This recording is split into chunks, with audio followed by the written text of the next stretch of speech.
All righty, here we are. Another week of Off Topic with Tim and Matt, the online sports podcast where we always go off topic. So we got a little business we're going to take care of first before we get into the meat and bones. First off, we want you to subscribe to VBN Sports channel on YouTube. It's where we live. That's where we live. Like VBN Sports. And Jacob is our young technical producer here who makes all this electronic magic happen. He has a movie show called The Movie Hammer. And we got the graphic up there, the socials. The socials, X, Twitter, Snapchat, the things. Instagram. People go on and ABC Letterbox, something or other. Don't ask me, I can barely do Facebook. So anyway, that's all the links up there. Get them on your phone, follow The Movie Hammer. Does an absolute superb job. Jacob is a wonderful young man and a brother. It's all right. Yeah. All right. So, big week in sports, I would say. Yeah, it was a good week in sports. What do you want to start with? Grey Cup? Grey Cup. Let's start with Grey Cup. Okay. So, the Argos won. Blue Bombers were favored, and the funny part was the Argos lost their starting quarterback at the end of the semifinal. Yeah. So they're going there with a backup quarterback. And they came out and they won 41-24. Yeah, 41-24. It was a closer game for most of the game, and they pretty much fell apart in the fourth quarter. Exactly, yeah. Which is no excuse for because when it, no. They took off in the third. The Argos took off in the third, and the Bombers got a trash time touchdown to make it closer than it really was because it was 41-17 up until that garbage time touchdown. Yeah. So. Good job, Argos. I mean, last year they figured they'd be there, and the Cinderella Montreal Alouettes upset them, and blew them out. Came back this year, yeah. Right. And even the Alouettes, it was a thriller last year. This game I found a little boring. Yeah. It wasn't quite as exciting as it normally is, but it was a good game. Grey Cup, I'd say 7.5 times out of 10, you got a thrill in Manila with the Grey Cup. Yeah. Super Bowl, not so much. Yeah. And that's the one sort of redeeming quality of CFL is that the Grey Cup is always a good time. And, Grey Cup parties, if you've ever been in the prairie or, your friends, they're always fun, right? Yeah. So, it was good. There was a female streaker. That was a little exciting. Usually it's the guy. There she is. What a lovely, I'm sure her family is very proud. They're just, wow, there's my daughter. Let me show you her photo, everybody at work. So I see this clip about the streaker. I didn't see it live. I watched the clip later. And she runs out on the field. No one chases her. There's if a guy's out there running around naked, they're tackling right away. Yeah. No one needs to see that. They're like, everybody's like, wow. Well, it's there's men. Yeah. Male police officers against a naked woman against a naked guy. I've been to Lions games, and they had the streaker, right? Yeah. And my favorite part is they grab and throw him on the handcuffs. They put him in the paddy wagon without even so much a towel around his waist. They let him sit in the paddy wagon for the whole game without a stitch on. They think with her being a woman is a little more sensitive with male police officers. They probably covered her up. Got her clothes. These two guys that are meeting up with her are in the end zone. She came out at like the 50 and ran the length of the field. She looked like she was getting tired. Yeah. Towards the end there, and just wanted to. Can someone grab me, please? People need to stop doing this. It's so stupid. It's just she fell down. It was pretty funny. Oh yeah. The whole thing was pretty hilarious. They got it on there. Yeah, and and she falls down, trips. Nobody's chasing her. Players are watching. Honestly, everybody's cheering. You run out there and make a complete fool of yourself for a good minute and a half so everyone knows who you are. Yeah. That's what you do. Take a step back, make a fool of yourself. Okay, so that was Grey Cup. I enjoyed the game. It wasn't that exciting, but, Grey Cup's Grey Cup, so. Yeah, the Grey Cup itself was pretty good. Yeah. So, yeah. I heard the Jonas Brothers did really good at halftime. I didn't see that. I had family over and grandkids running around, so we didn't see the halftime show, but I heard they did a really good job. It was good. Yeah. I got to admit, the Grey Cup halftime show, they've really picked it up. It used to be a bit of a joke, kind of campy for a while. Yeah. And I'm very impressed by the level of talent they bring in. It's just not these obscure Canadian bands. Yeah. It's global, pop stars coming in now. And everyone just loves it. It's great. And they had all the cheerleaders from all the teams were like right in front, and they had like the choreographed dance move going. Nice. To as they're singing away with all the they have the fans that come up in front and stuff. Yeah. So it was really well done. It was nice. Everyone was represented. I don't like the Jonas Brothers very much. I don't know. I'm like, oh, they sing that song? Okay. But I enjoyed it. And, my wife watched it. She thought it was really fun. My daughter. So, yeah. Very cool. Okay. Moving on from sticking with the CFL and locally, the Lions have moved on from head coach Rick Campbell. He was co-GM and head coach, and they just believe that, his focus was split. Yeah. So they've removed him in both positions. The club president, Neil McAvoy, says, and Rig Maiden are staying on as general manager and president, which is good. All the restructuring. The Lions have the talent to compete. Yeah. They've showed that this year. Injuries kind of set them back a little bit. They got his name back from the NFL. O'Rourke. Yeah. Nathan Rourke came back from the NFL. Late this year. And it took him a bit to get back accustomed to the game. He's sitting on the bench a lot. So I'm hoping next year that the Lions are going to be contending for that cup. Now at Illinois, I think it's Illinois, there's an O'Rourke that's Canadian who's the quarterback that a lot of CFL teams are chomping at the bit. Is there any relation to him, or is there two different guys? I'll take a look into that. I keep meaning to Google it. We should know. But there's a young quarterback, University of Illinois, named O'Rourke that's doing a lot better than people thought he would. Yeah. And a lot of CFL teams are looking at him because he just, it's so hard to compete in the NFL. It's just crazy. Yeah. Yeah. It is. But that was good. It's good. So, all right. So we, last week, were at the BCCFA Championship. Yep. And let me tell you, that was a fun day of football. This is the junior bantam game, which really, despite the score and the fact that Abbotsford took an early lead and kind of dominated, was a lot tighter and a lot closer. And it was a good game. Pouring rain. Cold, 4 degrees and pouring rain. And those kids were out there fighting for their lives. So we hit the half, and it was like 30-something to 6. Yeah.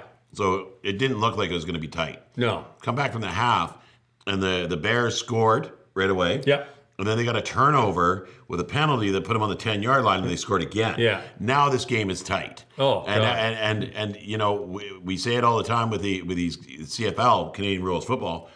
It can change at the drop of a hat. Oh, yeah. The last 2 minutes could be 4 scores. Yep. You could lose a game in 6 plays. The clock stops on every play. Yeah. Right? So, and once it's blown in, they can snap right then. So you can save time really well in Canadian Rules Football that you can't in the NFL. Yeah. Right?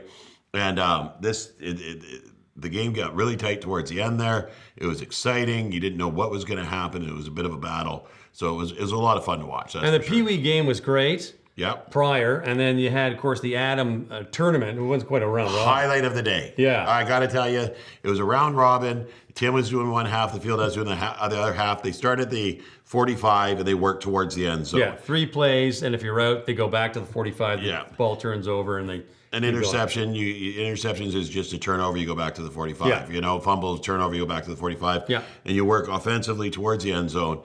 Very, very exciting. Came down to both Abbotsford teams. Yep. Right? And it was a single score. It was 8-6 was the final, I think. I think so. I think the final was 8-6. So they both scored. One of them got the convert. One of them didn't. The team that was losing, Gray, got down to like the 1 yard line and was going to punch it in with very little time left on the clock and fumbled the football. Yeah. And it was so heartbreaking for these guys because they pressed and they pressed and they pressed. Adam football is just so. We love. A lot of people don't like Adam football because they got to stop every 5 minutes for an injury. Somebody's got an owie. They don't. There's a lot of running game, but we love it. And it's just so much fun. And those kids are having so much fun out there, and it reminds you why you do it. Yeah. Like there's so much enthusiasm, and they're so young, and half the time they don't even know what the score is, right? Yeah. So there's not a lot of pressure, and it's like, hey, let's learn how to play football and have fun while we do it, right? Yeah. So it was a really, really fun day, and the final was great. And sometimes these games we've done them, it's like, Langley taking on Prince George. Yeah. And Prince George has like 4 people on the bench, and Langley's got like 35. Yeah. And it's just a blowout. And it's like, oh, come on, right? Not this week, man. Last weekend, it was just like tight games, full teams, mano-a-mano, and really, really, really good. And despite the crappy weather, it was cold and pouring rain. And we're sitting there getting hot chocolates and vanilla, whatever. So we're like, ooh. Those kids are on that field. Like, you think it was 13 degrees and sunny. Like, so cold I wore pants. There you go. So that doesn't happen too often. A new standard for fashion. Yeah. You know what? I just knew it was going to be wet and cold, and I just didn't feel like it. So undershirts and everything. Yeah. You name it. So, but hey, one more chance here. One more chance this year to see VCFL football in action is the VCFL All Valley Bowl.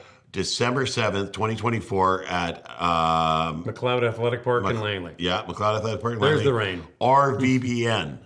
On VBN Sports. You can hear me and Tim. We'll call the game. You can watch the game.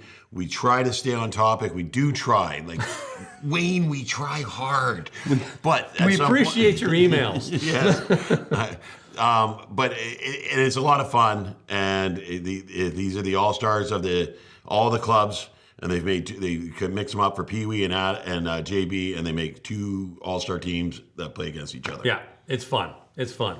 And the kids, again, the best thing about that game is just like, who cares who wins? Yeah. I mean, it sort of matters, but it sort of doesn't. Yeah. Because you're bragging rights. Yeah, it's bragging rights, right? And it's like the last football game of the year, and let's have some fun. So, well, and for the JBs, a lot of it's the last football game in community. Yeah. They either go on to school, or if the school doesn't have a program, they stop playing football. Yeah, they just move on to something else. They move on to something else. Maybe go out to the VMFL out in Vancouver, but if they're really committed. But, I mean, most of the time they just move on to something else. Yeah. So come support the kids. Watch on VBN. Cheer them on. It's a great day. Yeah, it's great. Okay. 11 a.m. 11 a.m.'s first game. 11 a.m.? We don't remember. I'm pretty sure it's 11. Yeah. I'm pretty sure it's 11. That sounds about right. Yeah, so it'll be fun. Okay. All right, next. Jake Paul fighting a 58-year-old Mike Tyson in what can only be described as a boxing debacle. I'll give Tyson this. I don't like Mike Tyson. He's a convicted rapist. It's not funny. There's no jokes. He went to prison for this, and I don't know why people still give him the time of day, but they do. But at 58 years old, he was in there. So I guess athletically, we have to give him some props. And he easily could have knocked Jake Paul out. Easily, but then he wouldn't have gotten paid. So that's kind of how the whole thing laid out. So I don't know. I watched it. I was kind of like, why am I watching? I didn't. Yeah. I followed it. Like, I followed the updates because ESPN does it round by round. Yeah. So at the end of each round, it would tell you what happened in that round. But then watching the highlights later, you see this one hit. I think we might have passed it here, where he catches Jake Paul in the first round and stumbles him backwards. You can see Jake Paul's knees went weak. And if Tyson follows up, he finishes it. Yeah. But he steps back. And at that point, you realize that Tyson's not getting paid unless he goes 8. Yeah. So he wants the money more than he wanted the knockout here. Yeah. He could have easily just creamed him. The most entertaining thing about this fight were the Facebook memes the following day. Yeah. Where Jake Paul's next fight is taking a 100-year-old former U.S. President, Jimmy Carter. He's going to go home run derby against Babe Ruth, who died in 1946. I mean, it's just like, come on. If Jake Paul really wants to fight someone, go to the Olympics and get the Olympic gold medal winner in the heavyweight. We'll see how good he is then, right? A really skilled, 21-year-old powerhouse, right? Not some 58-year-old old man. Yeah. But, people watched it. There was 18 million bucks at the door in revenue or something, so they did something right. So I think Jake Paul's getting better. His whole claim to fame was fighting retired celebrities or stars, right? Yeah. And going out there and pretty much getting his ass kicked. Yeah. A lot of the time. He does it for attention and money. YouTube hits. It's kind of stupid. It's just why? He went into the wrestling, WWE type wrestling type stuff as well. And you know what? If that's what you like, and he does a good job, he's a good talker. Yeah. He's a showman. He is. He said a lot of stupid things when he started out, but now he's kind of calmed that down a bit. There's a big to-do in the face-off where they stand nose to nose. Yeah. He accidentally stepped on Tyson's foot, and Tyson hit him, and it became a big deal. That's why. And it wasn't a big deal. Yeah. So, anyway. All right. We'll move on from this. Let's go to the Major League Baseball Awards. Like we didn't see this coming. Look at that. Look at the stack of plaques for this guy here. Shohei. He's just something else. He really is. My only knock against the MLB Awards, as far as the MVPs are concerned, it was zero drama. Yeah. You knew Shohei was going to get it. You knew Aaron Judge was going to get it. They got it, and you're kind of like, you know. And I think that's one of the things that becomes very apparent by about mid-season. Yeah. Who it is, and unless they have an injury or a downturn, that's who's going to get it. Both Shohei and Judge were no-brainers. I mean, they're just absolute phenomenal baseball players. You know what? And there were guys like Bobby Witt Jr. on the American League side, got 211 hits, 30-plus home runs, 100-plus RBIs. Unreal season. Yeah. And he came in second. Vladdy Guerrero Jr. had a slow start, so he didn't quite get 200 hits, but still got 30 home runs, over 100 RBIs, hit 323 in the season. Wasn't even the conversation. No. So I mean, it was a deep talent pool, and I mean, you can speak to probably National League more than I can. Jackson Merrill out of San Diego was phenomenal. Yeah. So so like there's a lot of them that are what's the guy from I don't know. I'm not familiar with the that Mets. The Mets. Oh, the first baseman. Francisco Lindor. Yeah. He was the second. Merrill was Rookie of the Year. Yeah. Lost out to Paul Skeens. But yeah, Lindor, and a lot of New York fans are being like, well, he should be the MVP because he played as well as hit. But Shohei would just changed the team. Yeah, and that what sealed it for him was that very last game of the season, where he went 6 hits and. Oh, and you went 50-50. That wasn't the last game. That was up in September. Yeah, 50-50. Yeah. But whatever. I mean, that was the game that sealed it for him. That was the game of the ages. Like, you'll never, ever see a game like that before. No. The stolen bases, the home runs, the 100 RBIs, the 50 stolen base, the 50th home run, like all that was just... crazy. It was an insane game, and that completely nailed it for him. Major League Baseball viewership has been down a lot over the past 20 years. Marketing-wise, MLB's been a joke. Their leadership in the New York head office has been terrible, and they needed this big time, 100%. Right? Like they were sitting there crying all season. Why couldn't have Taylor dated Shohei or Aaron Judge? It's not fair, So they finally got something that people were talking about, and then they got the two teams, Judge and Shohei, in the World Series. Bit of a fizzle. Neither one of them did particularly well. But it was there, and people were talking, and so this is really good for baseball. But the thing is like he shines the spotlight on something that's awesome already. Yeah. Right? Because people are like, oh, baseball's boring. I'm not even going to watch. You haven't even tried it. No. Right? And I get it. I mean, my mom used to say that about broccoli, and I did try it, and that stuff's horrible. I wouldn't recommend it to anybody. But baseball's a bit different, right? Yeah. The broccoli of sports. You think it is, but it's really the steak. The steamed carrot of sports. And once you start watching baseball, and I've got a lot of friends that were watching the World Series just because I talked about it so much. And they're like, wow, that was exciting. And I'm like, right? Yeah. The problem is there's 162 games. Yeah. And it can be a slow game. And it's a long season. Yeah. And, the pitching duel of 1-0, it's like there's no offense. Yeah. But at the same time, it's like, you kidding me? Are you kidding me, that pitch? And that's why I love Paul Skeens got Rookie of the Year. Yeah. I want him to get the Cy Young also. His pitches, it was so exciting. And here's MLB, how crappy they are. You never got to see any Pittsburgh Pirate games when he's playing. Yeah. They were never broadcast. And it's like, guys, come on. But Major League Baseball doesn't control that. The companies that buy the broadcasting ESPN rights controls that. Well, and they got to be a lot more flexible. Like one of the things I like the NFL has done is that they flex games later in the season that mean something. Yeah. So last week they flexed the Chargers Bengals game to the night game, and they were going to play at 1 o'clock in the afternoon. They flexed them to the night game because it was a big deal. Yeah. And it was smart. It was a great game, right? So I think Major League Baseball has to go back to, they need their Sunday night game back. Yes. Because I used to always watch the Sunday night game. Oh, I didn't care who was playing. Yeah. I'd watch it. It was 5 o'clock on a Sunday. They had Joe Morgan, and who was the Barry Bonds ass kisser? What was the old guy with the liver spots all over his face? Did it for 200 years. Yeah. Right? So they had that consistency in the play-by-play and the color guys. He was. Don't even get me started.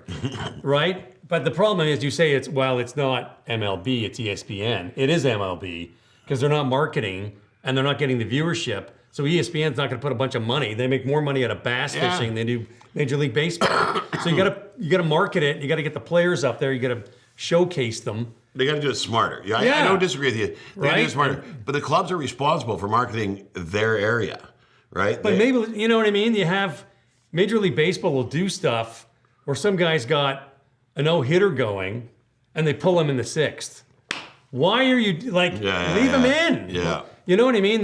They got into that stupid bullpen games. Yeah. Where there were 15 pitchers in one game. Nobody wants to sit there and watch, oh, they're changing the pitching again. Like this he's pitched 3 shutout innings. Yeah. Leave him in. Yeah. You know what I mean? It's exciting. Like they don't and then they had the shift. They got rid of the shift, thank God.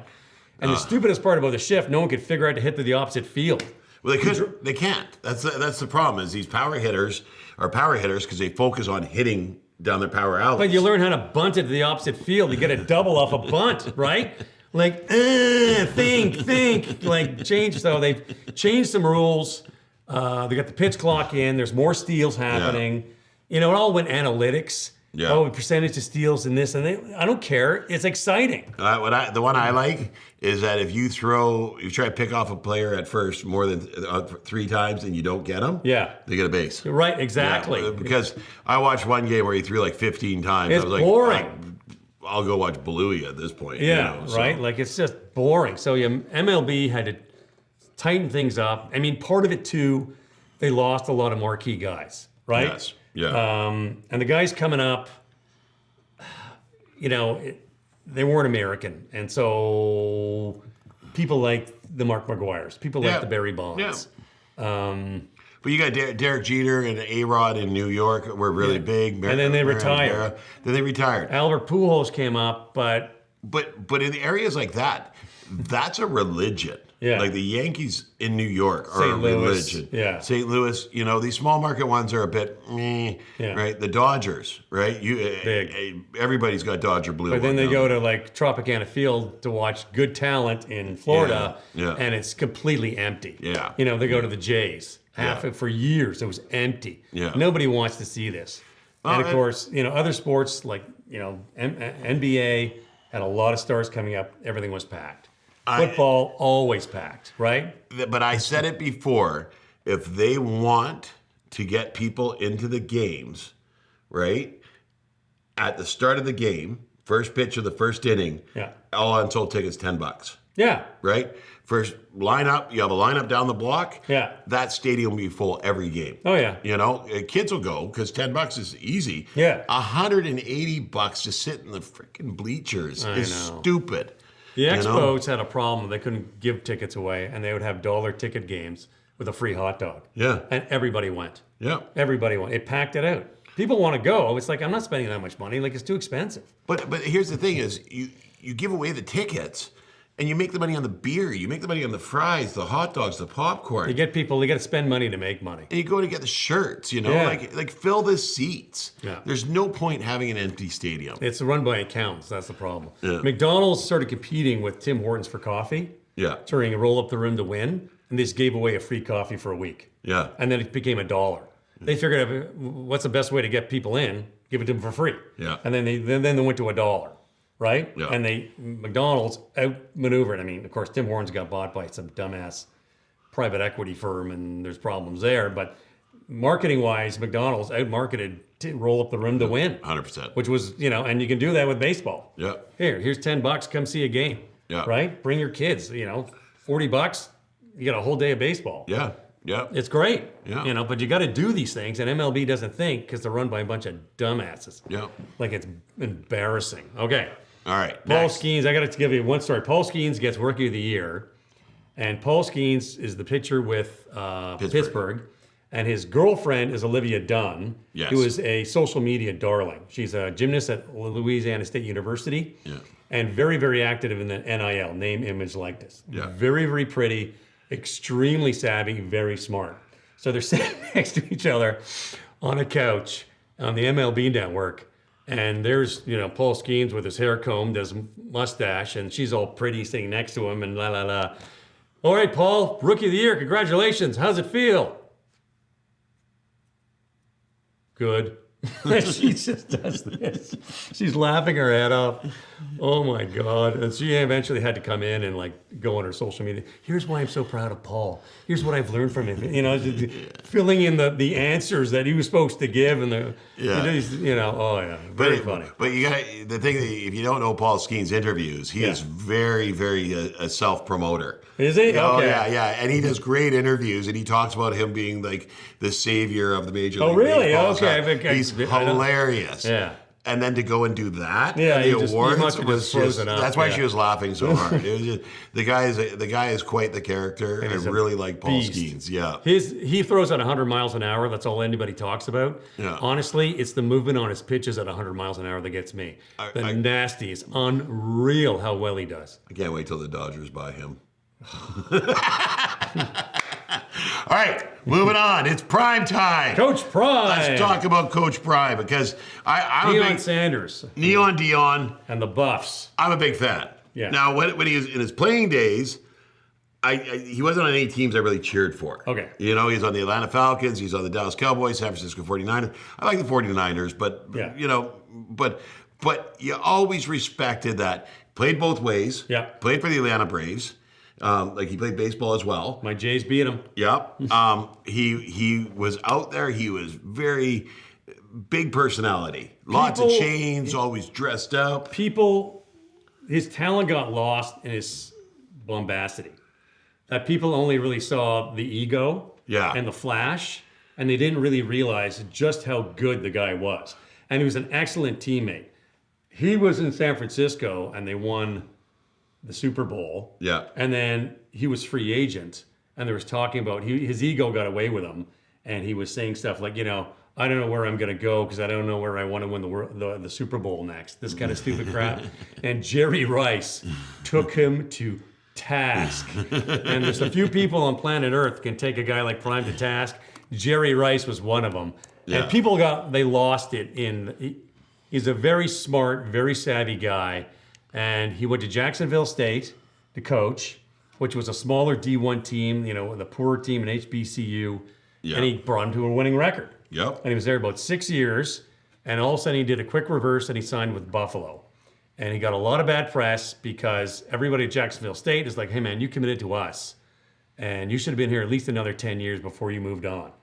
And then he went to the Buffs, and first season, he was okay. Yes. Colorado hadn't done much in a lot of years. And I don't know if they had a winning record, but they won a lot more games than they did the year before. Yeah. This year, I had him written off. See, and I didn't. This was the year that I figured that he was going to do something. I had him written off. I watched the Nebraska game, and the Cornhuskers toyed with them. It was 35-19 or something like that, or 35-10. Yeah. And the Cornhuskers just toyed with them. I mean, it was like the offense is like, I'm kind of tired. Let's give the defense a break. We'll go sit down. And the defense would come in, and they would sack Shador. Like, the O-line on the Buffs was a joke. And that defense from the Cornhuskers came in and just made him look like a fool. And I'm like, you know what? Prime's a lot of talk. This is hype. And all of a sudden, they're like 8-2. They're probably going to go into the playoffs. Travis Hunter, their corner wide receiver, is very much in the Heisman Trophy talk. Shador, who's been playing really, really well, is, top 5 draft pick talk, and it's legit. That kid's good. And there's a lot of talk that he might go Prime, coach the team that drafts them, that some people are saying could be the Dallas Cowboys. Yeah. That would be interesting. Well, and here's the thing is Deion Sanders isn't a guy that says one thing and does something else. Yeah. He has always said he doesn't want to coach in the NFL. He doesn't want to coach men. Right. Money and opportunity could change that, but he went to Colorado because Colorado was willing to do what he wanted to do to build the program and for him to coach young men, or his son, too. Kids to become men. Yeah, his son specifically. His son, I don't think he has ever played for anything other than his dad. Yeah. It's a little weird. I don't know if that's healthy as an athlete. I think he did because he didn't start coaching his son until 2017 when he became the offensive coordinator at Trinity Christian High School. Okay. And that was when he finally got to start coaching with Shiloh and Shador, his two sons, right? 2 sons. And then his eldest son, Dion Jr., coached with him. Oh, okay. Right? Okay. And he still does. So, I mean, that's the thing is like, so that, 2020 he goes to Jackson State, he becomes head coach. 21, he moves over to, or was it 22 he moves over to the I thought he coached Colorado? at Jackson State for a few years. Seem to think that, but it doesn't matter. He was at Jacksonville State, turned that program around. People are really excited. Then he went to the Buffs. Oh, yeah. In 23, he went to the Buffs. Yeah, he angered a few people when he did that. It was kind of a bit of a dick move, if you ask me. It was, but I don't think he had the ability at Jackson State to do what he wanted to do, where Colorado opened that up for him. There's more money at Colorado, just for the program in general, not so much salary. Yeah, it's just he was able to, but here's the thing, like he had Prime Prep, which was his own prep academy that he tried to start, and the first year they went 1-5, the second year they went 7-2. After that, it got shut down. Yeah. And there was an issue where he grabbed an official and whatnot, and they had to calm him down. Goes over to AAA Academy, and he's an offensive coordinator there. But then he goes on to the Trinity Western one. What was the name of it again? Sorry, I'm scrolling back up here. Can't remember. Trinity Christian High School. And he was the offensive coordinator there and did a great job. And that's when Jackson State brought him in after that. Jackson State went 1-8, and then the next year they're the top team. Yeah. So, I mean, he does have success. Yeah. He's good. He's a good coach. You don't kid yourself. The guy, you look past, and the thing I like about him, that I've learned to respect, he just gets it. At their last game, the whole stadium sang happy birthday to some woman on her 100th birthday. Yeah. And he brings her in for the post-game press conference. She sat next to him. Yeah. That's savvy. That's just smart marketing. You do this sort of thing, everybody likes you, and then people start tuning in to watch the Buffs. So the way it's kind of breaking down now, when you look at, I saw a mock draft this morning. Travis Hunter, they got marked down as an athlete. He plays running back, receiver, and cornerback. Yeah. He's excellent at both of them. That's what Dion did when he played, right? And then you got Shedeur Sanders, who's looking to go at 4th, probably to the Giants. They need a quarterback. They need a quarterback horribly. They just released Daniel Jones last night. And we got to talk about that in a second. The Giants. That clown show is just driving me nuts. But Travis Hunter, so Shedeur is probably going to go to the Giants, and they're committed to DeBoll. Yeah. Right. DeBoll is finally going to be able to draft a quarterback and build a team. Yeah. And the Mara family has said we're standing behind him, at least getting the opportunity to do that. Yeah. So I don't see Dion ending up there. Dion has said he wants to stay with Colorado. Travis Hunter, he's going to go first overall, probably Carolina. But Carolina needs people like that because they don't have anybody. No, right? They have nothing. They got nothing right now. No. Their cupboards are empty. They got a young quarterback who can do really good if he had something. Yeah. So they got to start putting pieces around him. So which will be good. I don't see, but the thing that really impressed me was I was watching an interview with Dion, and they asked about Travis Hunter and how Travis Hunter, do you see yourself in him? He's like, look, man, I had my time. It's their time. Yeah. I'm not talking about me here. I'm talking about them. Yeah. Right? This is their time to shine. I had my time. I'm good. And no, I'm not, I'm not living through them. I'm giving them the opportunity. Yeah. And I like that about him. He's not taking credit for what they're doing, but he's lifting them up to showcase them. Yeah. And I think he's where he needs to be right now. Yeah. And that's university college football. Yeah. A lot of coaches, they need to go to the NFL. There's money involved. Yeah. They don't, they weren't real players. He's making, probably more than a lot of coaches just off his Aflac commercials. Yeah, right? Exactly. He doesn't need the money or the flash anymore. He's got the rings. He's had the career. Yeah. I would like to see him stay at Buffs and, the Buffs and just keep building. There's talk about him going to Dallas, Jerry Jones and him in Dallas together. That's not going to work, man. Jerry Jones is a nut job. Three-ring circus. He won't even close blinds on super sunny days to help his own team out. Yeah. Because he's just that stubborn and dumb. It's crazy. It's idiotic. And as far as the Giants are concerned, I'll give them this. At least they've gotten lucky and won a couple of Super Bowls, 4 Super Bowls? Yeah. Compared to that to the Jets, the Browns, Carolina, they're a bit of a gong show, but every once in a while they get it right. But look at this, and I saw this morning, and this guy, this guy that was talking, and he could be more right? So Drew Lock signed with the Giants this year to be Daniel Jones' backup. Okay. And he signs because he's the backup, the number 2. Yeah. Right? And all season long, he's been the backup. He's trained, he's played, got second string reps, the whole 9 yards. They cut Daniel Jones and announced that they're going with Tommy Cutlets, Tommy DeVito. Right? And Drew Lock's standing there like, why did I come here? Yeah. Like you knew Daniel Jones. He knew Daniel Jones may not be there very long. He may get hurt. There's issues with Daniel Jones. So the opportunity might arise that he can step in and be a quarterback. And they're going to their third string quarterback, who's a foot shorter and really just a circus sideshow because he's a New York guy. It's just, how do you attract free agents in that scenario? Because I think they're going for draft picks, if you ask me. Well, I get that, but you just screwed over Drew Lock. He's out of there on the first plane that he can, right? Nobody's going to want to come there because if bottom starts falling out, you're not going to get an opportunity. You're going to be part of the clown car. Yeah. It's stupid. Good news, it's not, you're not Cleveland fans, so whatever. Cleveland last year had Joe Flacco, they took him to the playoffs. Yeah. And now he's the backup starting in Indy, and it's just like, you've got to be kidding me. Yeah. So. Traded for a guy facing sexual assault charges, like multiple. Traded for him. And then they still had their quarterback. They didn't even trade quarterback to quarterback. Yeah. They kept Baker Mayfield and then moved him for nothing. And it's just like, huh? Yeah, Cleveland keeps shooting themselves in their foot. Terrible organization. Okay, your Chargers. Last thing I want to talk about is that Chargers Sunday night game. Oh my goodness, what a game. What a game. So the Chargers come out and just start laying it to Cincinnati. Cincinnati can't do anything right. Yeah. They're just laying it. It goes into halftime. It's like 21-3 or 6 or something like that. Dominant game. Chargers come back out in the second half, kick a field goal, 24-6. And all of a sudden, Cincinnati catches fire.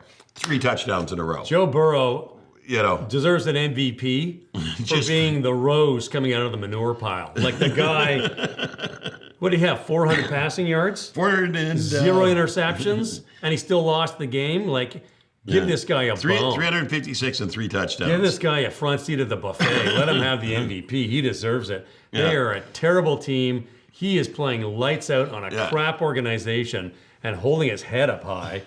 I mean, the guy walked into the game dressed like Kamala Harris, for God's sakes, and didn't even know, but he's doing it, and it was a great game. Well, so it was actually 27. So they kicked the field goal before the half. They come back, they kick another one right into the third quarter, and then all of a sudden, with five and a half minutes left in the third, they score a touchdown.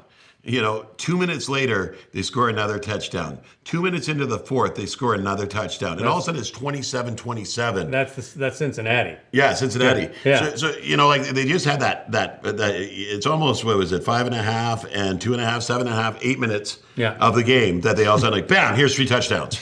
And we're back in this, and it's 27-27. Yeah. And then the worst thing that could happen happened. What happened, Matt Macri? Evan McPherson missed 2 field goals. Oh my God! They marched down there and they get field goal range. I'm like, oh, they're going to take the lead. This is horrible. I'm a Chargers fan, by the way. And he misses. And I'm like, yeah! And then the Chargers come out and they I don't even know what the plays were. And Herbert looks pissed right off because it's like he's just throwing the ball into the stands. He's like, what kind of play is that? Give me a different one. Yeah. Right? And then so Cincinnati gets the ball back. They march down again. And I'm like, oh, here they're going to kick the field goal. And then they're going to play defense. It's going to win the game, right? Yeah. No, missed again. What the heck is going on here? And then all of a sudden, the Chargers get the ball. And there's next to 18 seconds left on the clock when J.K. Dobbins just does this. And they're just going for first down. And all of a sudden, the seas just parted open. Yeah. And he does this flying touchdown. Great blocking by the receivers. It was like the second half of the game, the drives that the Chargers had were horrible. And they were saving it for this big one at the very end. And it was great. And the Chargers ended with, and it was just roller coaster of emotion. Now, I got this buddy at work who doesn't watch sports. Okay. But it was Sunday night, and he saw that the Chargers were playing. He knows I'm a Chargers fan. Sure. So he's like, I'm going to watch this game. So he texts me. He's like, oh, Chargers are playing. What are your predictions, right? And then he's like, about halftime, he's like, oh, it looks like a beating. And then it started coming back. He's like, oh, my goodness, this is getting stressful. How do you handle this every week? Oh, my gosh. Okay, the other big game. Yes. Chiefs in Orchard Park, New York to play the Bills. Lost. The Chiefs own Buffalo. Prior to this game, this is how it worked in the AFC? Yeah. Buffalo beat Miami, and then Kansas City beat Buffalo. And that's the way, that was the food chain. Well, okay. No, you're close. You're close. Because regular season. The regular season, yeah. The Chiefs can't beat the Bills. No. But in the playoffs, the Bills can't beat the Chiefs. Yeah. So sticking to script, 9-0, the 9-0 Chiefs roll into Buffalo last Sunday and end up losing on a 4th and 2 quarterback keeper where the best linebacker playing quarterback, Josh Allen, ran over people to get into the end zone. Yeah, and the thing I like about this game is that Buffalo just looked at each other because they could have kicked a field goal. They would have gone up by 5. Mahomes would have had it with 2 minutes to go and would have scored a touchdown. You just know what's going to happen. Yeah. And they said, you know what? I just grew a set of balls. We're going for it at 4th and 2, and it paid off. Now, my cousin Robert was at the game, and we're going to throw to Robert now. Rob, thank you very much for tuning in. Talk to us. How was the game, buddy? I'll go to the introductions. My cousin, Mr. Robert Trainer of Candiac, Quebec, who last weekend, along with his beautiful wife, and 2 of your kids? 2 of my kids. 2 of your kids were at the Buffalo Bills Kansas City Chiefs game in Orchard Park, New York. Very exciting. Robert, set it up for us. What was it like, even just in the parking lot going into the game? Yeah, I guess, from the beginning, the one thing with tailgates in Buffalo and all the NFL, I don't know if you guys know that, you're only allowed into the parking lots at a certain time. You can't go it's 4 hours before the actual kickoff. Parking lots are actually locked down beforehand because people were used to drink too much and it gets too sloppy. So you can't even get in. So a 4 o'clock game, you can't show up at 9. They only open it up at 12:25. The kickoff is 4:25, so they open the lot at 12:25. And everyone's just waiting and inching to get in. It used to be 5 o'clock, now it's 5 hours before. Now it's 4 hours. So anyhow, we arrived at around 11:45. We were staying in East Aurora. So if you do go to a Buffalo Bills game, stay in East Aurora. That's where Barbill is, which is the best chicken wings. Buffalo's known for its chicken wings. I'm an Anchor Pub man myself, but you go ahead. Yeah, but I went to Anchor Pub last year. This year, have you been to Barbill? Wow. And I mean, it's small, 45 seats. Anyway, wings, fantastic. You got to wait 3 hours to sit down. But so we got in at 11:45 in Orchard Park, and we had about 35 minutes before. So we went and parked on this small little rural street where there's 3 houses. At the corner, there was a lady's house where they sell space on the lots, on their grass, to $40 US. To park there for the game because you can walk from that spot because the parking lots, because of the new stadium, is very limited. So the lot 1 and lot 2 are only for season ticket holders, and the rest are basically parking way out, and they got to take a shuttle in to get in. Because the new stadium is taking all the parking, and once that's done, they'll knock down the old stadium. So anyway, we're waiting on that street, and while we're waiting there, my son a couple weeks past told me that Mac Hollins wears no shoes. He's a wide receiver of the Bills. Yeah. And when he told me that, I didn't know what the heck he was talking about. I was like, what do you mean he wears no shoes? He goes, well, in his everyday life, the guy believes that he doesn't wear shoes because he's grounded. It's like a yoga mentality. I don't know what. But he's quite something. He doesn't take the elevator. He only takes stairs no matter what. Even if it's 55 flights up, he doesn't care. Well, he is a professional athlete. Yeah, but he's really, very different. So anyhow, while we're tossing the football, we're basically waiting on a side street to get into lot 1 to be allowed to park. And while we're tossing the football, this guy comes out literally out of the woods almost. There's nothing out there, walking barefoot, and I see him, and he's a large man. And my daughter noticed him too from inside the car. I'm like, look at that. Said to my wife, she's like, Mom, look at that guy. He's not wearing shoes, and he's a big guy. And then Jackson's telling me, goes, Dad, that's Mac Hollins. I'm like, that's not Mac Hollins. The game's in 4.5 hours. I'm like, he's not walking to the stadium. And he goes, Dad, it's Mac Hollins. So then anyhow, I'm like, well, go get a picture with him then. So his phone was in the car. He gets his phone out of the car, and Mac Hollins is walking ahead. He's passing the woman who's selling land, parking spots on her land, and he just passed her, and she says something to him, and he catches up to him, and then you see him take a selfie. And as I walk towards them, I talk to the lady. The lady looks at me and goes, "Why is your son taking a picture of the barefooted man?" I'm like, that's Matt Collins. And I'm like, Matt Collins, the wide receiver of the Bills? Goes, he just walked on my grass. And she was something like that. Because I told him you're not wearing shoes, and he told me, yeah, I know, I never do. That's all he said to her. And he's like, okay. And then, all right, no problems. That started the day. That started the day on the whole uniqueness of the day. And then we got into the lot. We set up our camp in the lot, which is, if you have ever been to a Bills game or a tailgate, you know, everyone has their barbecues and TVs and all that. And we munched away, and then we had our chili that we brought in from Quebec and put it on our little camping stove and enjoyed it. Then we went into the game, and the game, you guys, I don't know if you guys watched any of it. Yeah. What about it? It was it was actually 4th and 2, not 4th and 3, and it's actually funny enough. During that game, I've been to I don't know, maybe a dozen NFL football games, and I went to I don't know if you guys remember the 4th and 2 when the Patriots played the Colts in Indianapolis, and the Patriots went for it on 4th and 2, and they didn't get it. Right. Okay. So I was at that game. Yeah, so I was at that 4th and 2 game. So when that game was on, it was 4th and 2, and I hated the Patriots, and I was a Peyton Manning fan. So on that sense, the defense stopped the 4th and 2, and I was ecstatic and happy.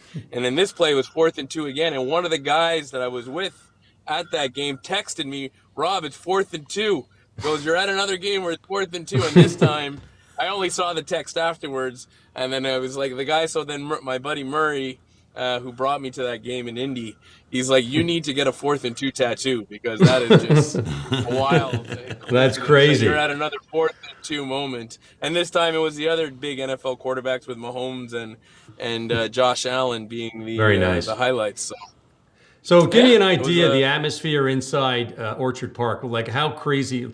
Just at the start of the game, the energy, and then coming up to that 4th and 2 play, were people like holding their breath? Like, what was it like?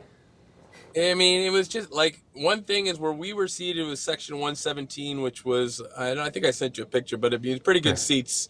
But we're in the corner end zone, and when you're sitting there, we're 17 rows up, and once we got in, the national anthem went, the helicopters flew over, and we were standing for all that, of course, and we never sat. You did not sit in your seat for 4 quarters, not even a second. My daughter was like, "Is anyone ever gonna sit?" And you don't even, you can't, because everyone stands. So you stood for 3.5 hours. It's like wow. And no one sat down the entire game. I went to the Miami game last year with my son, and that game was a blowout, and we got to sit down because they kept scoring touchdowns the building. So we got opportunities to sit. This time there was no sitting. Like, it was like ridiculous. Actually, Jackson, my son, sat a little bit in the third one. There was like a TV timeout, and the guy in front of us, who was amped up on some Labatt Blues, I guess, basically turned around and said to him, "Kid, what are you doing? Get out!" I'm like, "He's not on." I'm like, "I can see the clock. There's a minute left till the time to go." I'm like, okay, so I mean, it was all in good fun. It wasn't anything that actually. And even all the Chiefs fans were there. I mean, there was lots of razzing, but no, the ambiance wasn't. I've been to games where I was like, wow, this is intense and anger. It was more like playful banter. There was like at least 5 Chief guys around us wearing jerseys and stuff, and like a little chirping, but just in fun. Nothing, nothing harsh, nothing. I like the old Habs Nordique series. Yeah, it wasn't fist fights in the stand. Right? So, but at 4th and 2, when they were going to go 4th and 2, and everyone realized they were actually going for it, were people holding their breath, or were they like freaking out? Like, what were they doing? I mean, the excitement was just go. Everyone wanted them to go because everyone knows that Mahomes, if he gets the ball, he's gonna go down the field. I mean, it's just what he does, right? I mean, it's not like it's a blueprint. He does it. I mean, he does know how to play football quite well, as we know, even though I hate him. He does know how to play the sport, and he goes down the field when it's time. And so the 4th and 2, it wasn't they had to, but it was almost like they had to. Yeah. So and then the kicker, Tyler Bass, I mean, he missed missed important ones before. Thank God he made one 2 weeks prior where he made a long one, 61 yards. Yeah. So, I mean, putting on Tyler Bass's foot again, I mean, you miss, and then Tyler Bass, and then you lose your kicker because his mental game, because like it throws you. I mean, your season could be. You need a kicker in the NFL, right? Yeah. So it was the moment where the team is Josh Allen. Like when we were at the beginning of the game, we went to the pro shop, and my daughter's like, I want to buy a jersey, and blah blah blah, and she's like, with her money even, she's like, but should I get Josh Allen? Because her brother has the Josh Allen jersey already. And she's like, he's the only one I know. He's like, well, you have to, because he's the only one that really matters. Because Amari Cooper, as much as he came over and it's fun, Amari Cooper could be gone next year. Josh Allen is like Jim Kelly. He's a staple. It'll always be a classic jersey. So just get the Allen jersey, and you'll be happy. And then she had it before the game, and she wore it. And then when he went for that rumble of 26 yards, I mean, she was like, that jersey, she went back to Bishop's where she goes to university. Right. She went back to Bishop's, and on Monday, she wore the jersey all day, and everyone was like, loving her jersey. And the football guys from Bishop's were like, you. And then she got to say, I was at the game. We're like, oh, my God. Nice. All that wonderful feeling. So, nice. She's a Josh Allen and Bills fan for life now. There you go. The crappy part about a Josh Allen jersey is you have to pay full price. All the other ones are on sale because they can't give them away, right? Well, there's like four racks of Diggs jerseys in the back. That's what I actually use an example. It's like you don't want Cooper because you see those Diggs jerseys. Those are basically like toilet paper. No one's gonna ever wear it. All right, we're gonna wrap up real quick. Let's hop over to the Habs. Yeah. You and I are diehard Habs fans. They've been winning sort of the past few games. Is this a change, like them actually turning the corner, or is it just a blip in another crappy season? I mean, they're not going to go very far. I mean, the goalie situation is just a little too shaky. Yeah. So no matter what, if you don't have a goalie, I mean, even they're not going to go that far. Montembeau's okay. He's definitely not a number one. I think when they lost Allen, the other Allen, obviously, I mean, he was a great guy too, and like a character guy, and I think that was a mistake.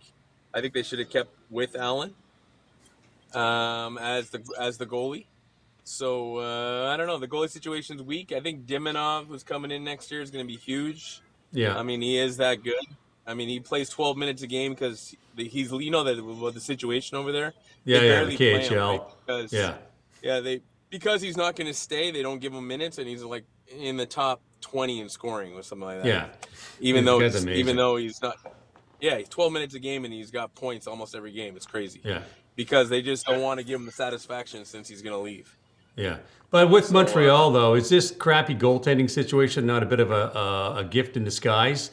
Because, I mean, Carey Price masked every single issue on that team for like 15 years, and he would go out and they just fall apart. This way, without good goaltending, the defense has to step up. The offense has to play two-way. You know what I mean? And then Jacob Fowler is coming up from Boston College, and he's supposed to be the next, like, legit number one. Yeah. I mean, I think he could be. I think he might be. I just don't know. I don't know what. I mean, you don't have a goalie or nothing. Look at the Canadian. What's that Four Nations Cup coming up? Have you seen Canada's goalie situation? Yeah. And Montembeau was actually talked about as one of the guys to be the goalie, and I'm like, are you kidding me? He can't. I'm like, he's our goalie, and I'm like, no. So I'm like, I don't know what to tell you on that. It's basically, it's no. All right, that's fair enough. Okay, Rob, we're gonna wrap up. Thank you very much for your time. All right. Go Bills, go Habs, and we'll see you hopefully we'll see you at Holly's wedding in September. And say we will. Sounds good. All right, cheers, buddy. Thank you so much. Appreciate it. Thanks, Rob. Cheers, bye-bye. All right, thank you very much, Rob. Go Habs, go Bills. Okay. That pretty much wraps it up for us. One more time. Subscribe. VBN Sports channel on YouTube. Like VBN Sports. And check out Jacob, Movie Hammer on YouTube. Really good. I watched a couple of his reviews of movies last night. He gets really in-depth with them. X, TikTok, Letterboxd, all those socials. So, yeah. Monday Night Football's the Harbaugh Bowl this week. We got Jim and John. Dad. Yeah, Mom and Dad are staying home, they said. Yeah, Yeah. It's like the Williams sisters playing each other. They don't want to be like that, so yeah. Tune in. Mom and Dad don't want to decide who wins. They're going to stay out of it. And next week, we'll talk about it. Sounds good. All right. All right. Cheers, guys. Thanks for tuning in to Off Topic, where we always go off topic.